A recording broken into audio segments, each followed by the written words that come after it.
with how your ElevenLabs voice sounds.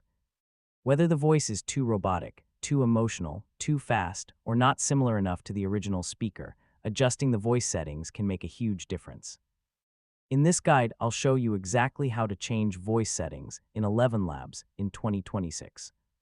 First, sign into your ElevenLabs account and open the Text-to-Speech workspace or the Voices section where your voice settings are available. Next, choose the voice you want to customize. This can be a library voice, a cloned voice, or a custom voice you've created yourself. After selecting a voice, open the Voice Settings panel. This is where you'll find controls for stability, similarity, style, speaker boost, and speed. Start with stability and similarity.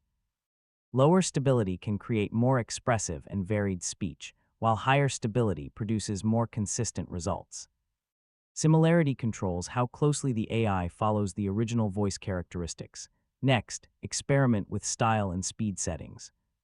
Style can exaggerate the voice's personality, while speed controls how fast or slow the speech is generated. Small adjustments often work better than extreme changes. Enter a sample script and generate audio. Listen carefully to the result and compare it with previous versions. You may need a few tests before finding the settings that sound best for your project. Once you're satisfied, keep using those settings for future voiceovers. Remember that different scripts may sound better with slightly different adjustments, so don't be afraid to experiment, and that's how to change voice settings in ElevenLabs. By adjusting stability, similarity, style, and speed, you can fine-tune your AI voice to sound exactly the way you want. So spend a little time testing different combinations, and you'll get much better results from your voiceovers. Thanks for watching.